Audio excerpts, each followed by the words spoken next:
This program has been designed to help you improve your flexibility and range of motion.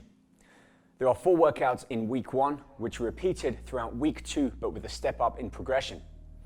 Within this workout, you'll be focusing on your shoulders, pecs, and arms. 8 movements in total, ranging from 30 seconds up to 1 minute, and you'll need a resistance band and an Olympic barbell. Our first one is the banded shoulder pull, focused on the shoulders for 45 seconds. Next up, overhead banded arm stretch. This one's for the triceps for 45 seconds. Then, bent knee behind the back banded shoulder pull. Focus being back on the shoulders for 45 seconds. We move on to the open chest banded pull. This one's for the pec for 45 seconds. Hooked elbow banded chest stretch. Another one for the pec, 30 seconds. Behind the back banded chest stretch. Again, for the pec, for 45 seconds. Crossbody cat shoulder stretch. This one's again for the shoulder for 1 minute. We finish off with the tricep Olympic rollout smash, triceps for 1 minute. Now it's important that you ease into these movements, especially if you haven't performed them before. Focus on finding the point at which you're comfortable holding and take several deep breaths in through the nose, exhale out through the mouth, and ease back out of the movement before moving on to the next. Our second workout of the week is all focused on the lower body. Legs, glutes, and hips. 7 movements in total, performed from 30 seconds up to 3 minutes, and we'll need an Olympic barbell, bench, resistance bands, and a foam roller. Our first movement is a 4-part hip stretch. This one's for the hips for 3 minutes.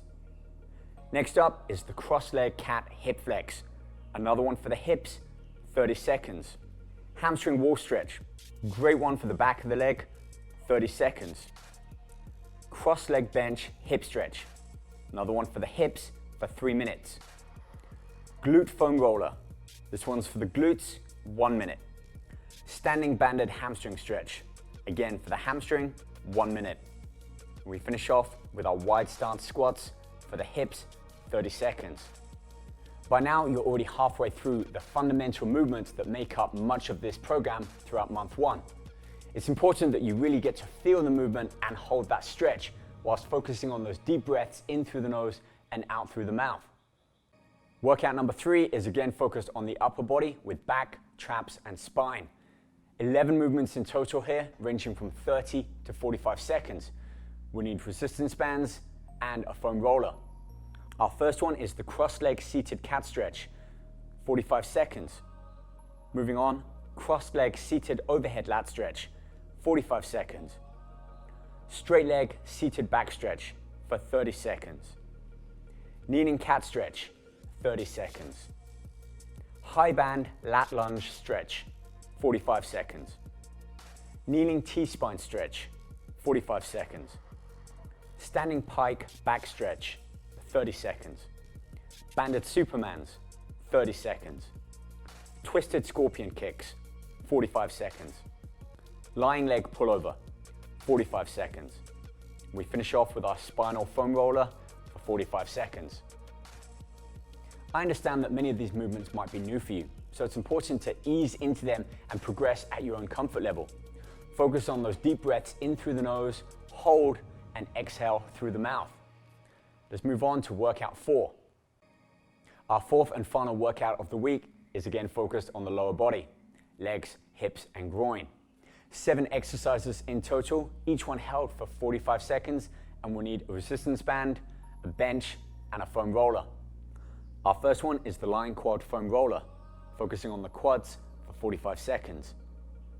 Next up, a bent knee quad stretch, another one for the quads at 45 seconds. Sprinter's starting hamstring stretch, great one for the back of the legs for 45 seconds. Moving on, a high knee bench lunge, again on the hamstrings for 45 seconds. Our hurdler's bench hamstring stretch finishes off our hamstring focus at 45 seconds. Kneeling lunge banded hip distraction, one for the hips at 45 seconds. We finish with our high band hip drop, again on the hips for 45 seconds. And with that, we end workout 4 and our first week's program. I hope that you're already seeing a benefit with increased range of motion and flexibility. So let's push into week 2 as we further increase this and step up the intensity on many of these key movements.